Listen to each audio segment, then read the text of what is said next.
یہاں جو ہمارے پہلے پرائم منسٹر تھے ان کو شہید کیا گیا. جناب اسپیکر یہاں ایک فالح زدہ شخص کو گورنر جنرل بنایا گیا. جناب اسپیکر اس کے بعد ہمارے یہاں 1 یونٹ کے نعرے لگائے گئے. جناب اسپیکر اس کے بعد ایک آئین بنایا گیا. اس آئین کو 62 میں توڑ کے دوبارہ ایک نیا آئین بنایا گیا. جناب اسپیکر یہاں پہ وہاں ہم وہاں تم کے نعرے لگائے گئے. ملک تو لخت ہو گیا. جناب اسپیکر یہاں نیشنلائزیشن کے فرضی نعرے لگائے گئے جس کی وجہ سے اس ملک کے اندر انویسٹمنٹ روک گئی. جناب اسپیکر یہاں اسلامائزیشن کے فرضی نعرے لگائے گئے جن کی وجہ سے پھر کے واریت پھیلی. جناب اسپیکر 90s کے بعد جو ہم نے دور دیکھا, کبھی ہم کبھی تم کبھی 2 سال کے لیے کوئی آ رہا ہے, کوئی 3 سال کے لیے آ رہا ہے. یہاں قرضداروں ملک سواروں کے فرضی نعرے لگائے گئے. اس کے بعد جو حکومتیں بنی جناب اسپیکر, لیکن ایک شخص جس کی حکومت آئی 2018 میں جس نے اس عوام کو, اس ملک پاکستان کو ایک خودداری کا نعرہ دیا, جس نے امریکہ کی آنکھوں میں آنکھیں ڈال کے کہا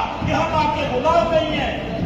لیکن جناب اسپیکر افسوس کے ساتھ کہنا پڑتا ہے کہ اس شخص کو پابند سلاسل قرار کر دیا جاتا ہے, اس شخص کو ہم جیل کے اندر ڈال دیتے ہیں. لیکن وہ وقت دور نہیں جب دوبارہ ان ایوانوں میں, اس پاکستان میں, اس پوری دنیا کے اندر انشاءاللہ تعالی لا الہ الا اللہ کا نعرہ گونجے گا.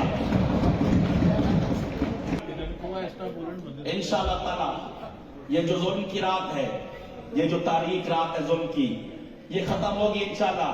پاکستان کے لیے ایک نئی شہر آئے گی, نئی صبح آئے گی انشاءاللہ تعالی.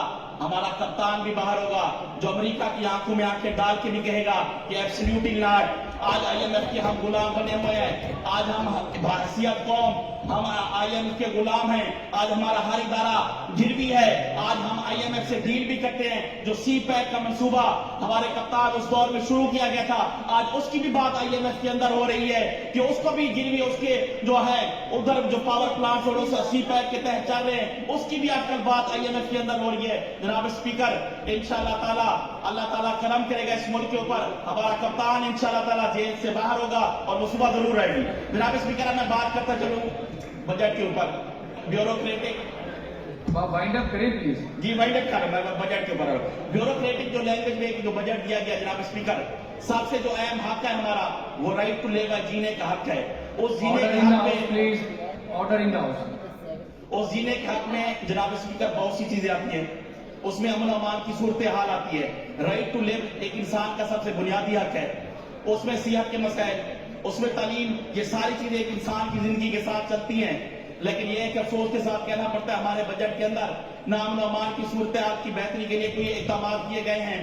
آج کل ڈکیتیاں عروج پہ ہیں, چوریاں عروج پہ ہیں. نہ تعلیم اور صحت کے اوپر کوئی باقاعدہ ایک ہمیں بتایا گیا کہ کیا بجٹ کے اندر جو پیسے رکھے گئے ہیں وہ تعلیم کے اوپر ایک ضروری ہے. تعلیم اور صحت کے اوپر جو مسائل ہیں, اور باقی جو ہے کہ ہمارے میرے حلقے کے مسائل ہیں 270, میں مظفر گڑھ سے ہوں. تو ایک قاتل روڈ ہے GT روڈ, جس کے اوپر ٹریفک جو کراچی کے لیے ایک ٹریفک اور انتہائی مصروف ترین شاہراہ ہے ہماری, اس سڑک کے لیے کبھی بھی بجٹ مختص نہیں کیا گیا. تو میں یہ بھی ایک ریکویسٹ کرتا ہوں کہ اس روڈ کے لیے بھی اس کو بھی ایک ظاہر ملحوظ خاطر رکھا جائے.